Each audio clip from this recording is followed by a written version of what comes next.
Sur Israël, ville touchée, Haïfa et Tel Aviv, le bilan actuel est de 12 blessés, quelques missiles seulement, mais une importance politique et stratégique considérable.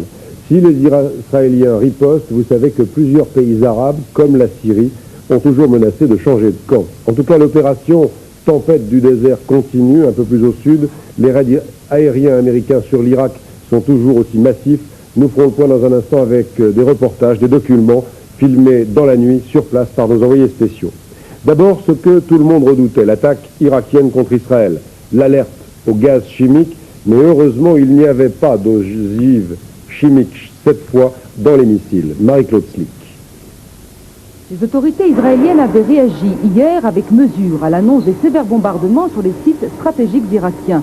Nous n'écartons pas la possibilité d'une attaque irakienne, disait hier soir le porte-parole de l'armée, peut-être même dans les heures qui suivent. À 2 heures locales ce matin, les sirènes hurlent dans tout le pays. L'alerte est donnée. Les autorités militaires conseillent aux Israéliens de mettre leur masque à gaz et de rester dans la pièce de leur appartement qu'ils ont calfeutré. Des missiles viennent de toucher le sol d'Israël, à Tel Aviv et dans sa banlieue et à Haïfa. On ne sait pas encore s'ils ont des têtes chimiques. À 4 heures du matin, l'alerte est levée sur l'ensemble du territoire. Les missiles étaient de type conventionnel, ils ont détruit quelques appartements. Les Israéliens peuvent alors quitter leurs pièces calfeutrées. Il y eut peu de panique et seulement une dizaine de personnes blessées, légèrement. La plupart d'ailleurs surtout choquées par l'explosion. Israël a toujours dit qu'elle riposterait en cas d'attaque. Le chef d'état-major, le général Dan Shomron, intervenait ce matin à la télévision. Nous pouvons répondre et nous ne pouvons laisser une telle situation sans réponse. L'État hébreu va-t-il répondre? Jamais au cours de son histoire, il n'a voulu montrer le moindre signe de faiblesse. Il s'agit pour Israël plus que d'un point d'honneur. L'État hébreu considère cette intransigeance comme une nécessité dans un environnement arabe hostile. C'est une des décisions les plus dures qu'un Premier ministre ait dû prendre dans toute l'histoire d'Israël.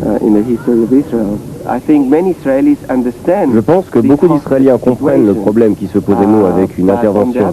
Mais d'un autre côté, l'opinion publique veut vraiment une réponse très dure. Cela se passait cette nuit aux environs de 4 heures du matin au sud d'Aran. Quelques secondes plus tôt, la 3e alerte depuis le début de ce conflit venait de retentir. On voit ici 2 bombardiers américains qui prennent leur vol malgré ou peut-être à cause de l'alerte. Le premier décolle, puis le second.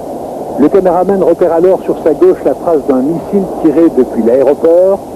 La caméra cherche, finit par saisir dans son objectif la flamme du réacteur du missile. La voici, elle disparaît dans les nuages, une petite lueur rouge, le Patriot vient de détruire le projectile irakien. C'est très rapide, très furtif, mais très efficace. On sent tout de suite qu'il est lessivé. Le poids du combat pèse sur lui.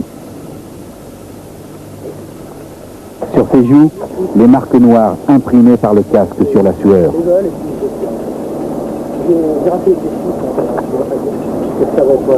Ce matin, les Jaguars ont décollé à 6h50 pour une mission de bombardement sur le Koweït.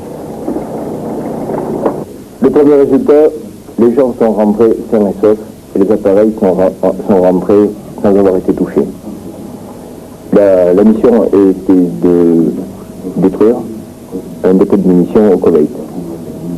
Je ne sais pas encore si l'objectif de cette mission a été entièrement rempli. Ce que je peux vous dire, c'est que partiellement, oui.